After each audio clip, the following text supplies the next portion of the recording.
Assalamualaikum warahmatullahi wabarakatuh. Hamdan wa syukran lillah wa salatan wa salaman ala rasulillah wa ala alihi wa sahbihi wa mawalah amma ba'du. A'udzu billahi minasyaitonir rajim. Bismillahirrahmanirrahim. Wa aqimus salata wa atuz zakah. Shadaqallahul azim.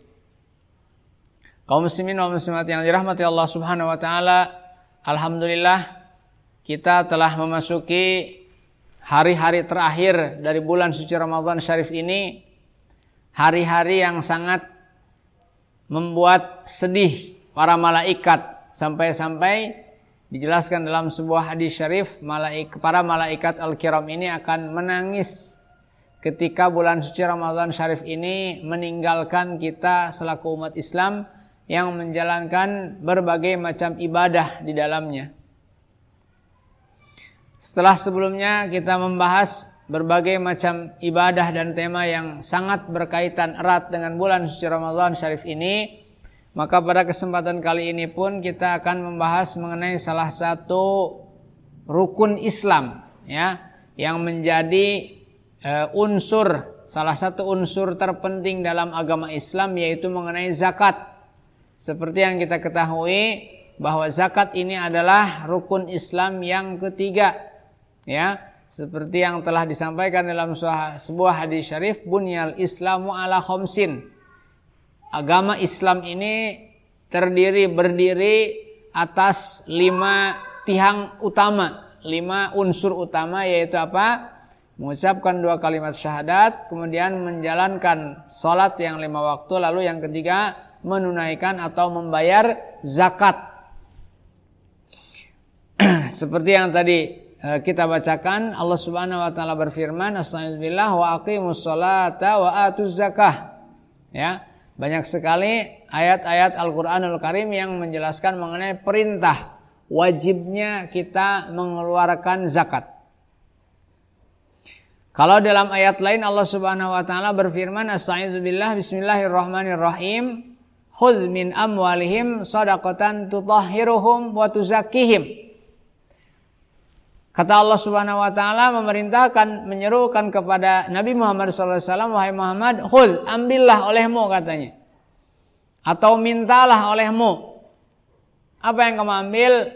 Min amwalihim shadaqatan.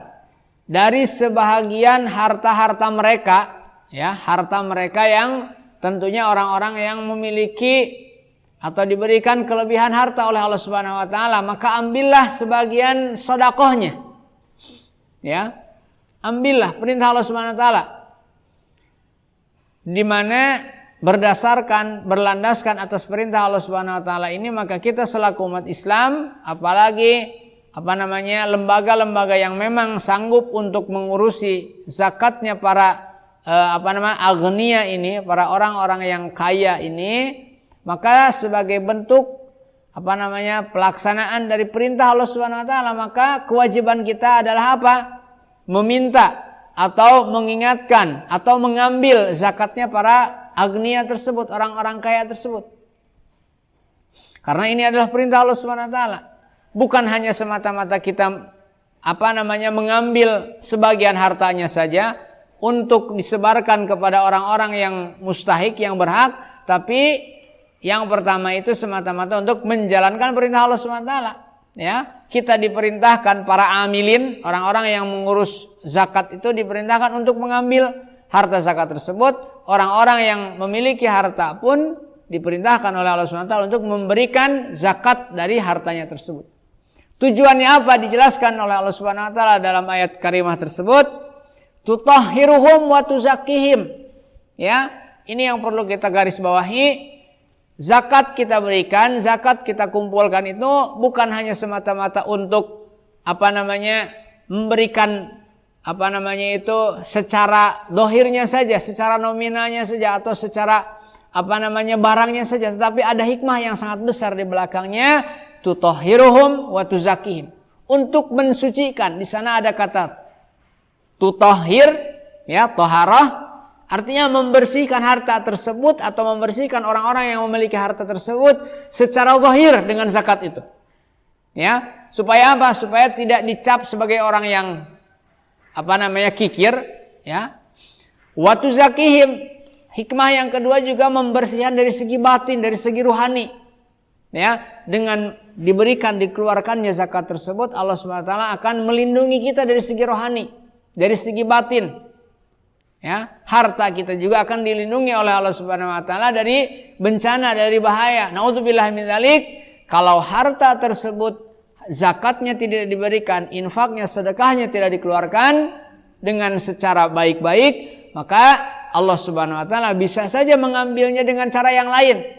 Ya, naudzubillah min dzalik, usahanya jadi rugi, ya, perdagangannya bangkrut, tokonya kena musibah, kebakaran dan yang lainnya. Naudzubillah min dzalik. Itu adalah bisa saja merupakan cara lain dari Allah Subhanahu wa taala untuk mengambil harta kita yang sebenarnya adalah hak orang lain.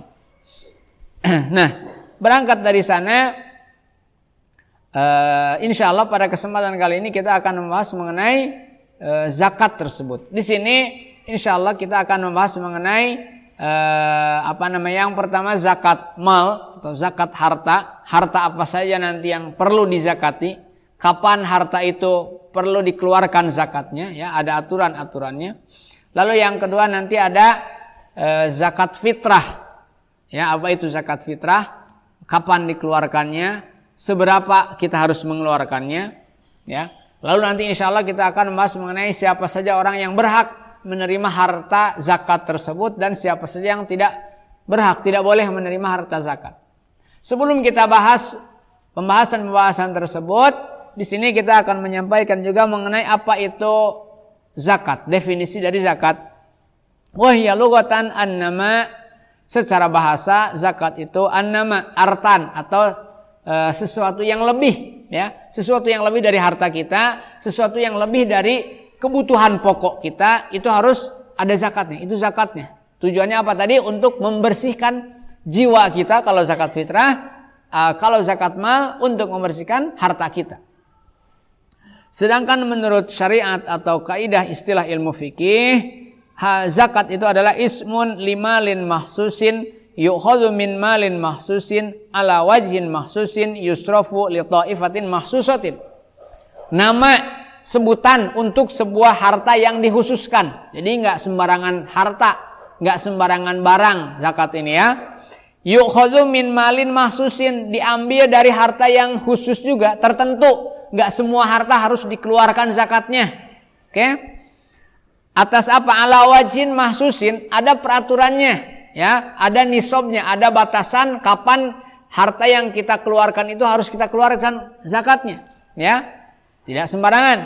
Lalu apa?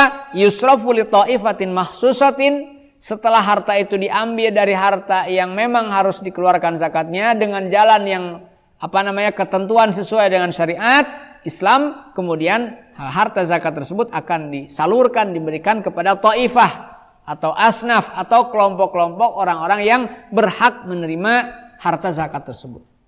Ya, jadi nama atau sebutan dari sebuah harta, ya, yang diambil dari harta yang tertentu juga, tidak sembarangan, atas sebuah jalan yang telah ditentukan oleh syariat agama kita dan akan disalurkan kepada kelompok-kelompok yang berhak menerimanya. Nah, mungkin ini yang bisa saya sampaikan dalam kesempatan yang pertama kali ini. Mudah-mudahan ada manfaatnya. Mohon maaf atas segala kekurangannya. Hadanallahu wa iyyakum ajmain. Wassalamualaikum warahmatullahi wabarakatuh.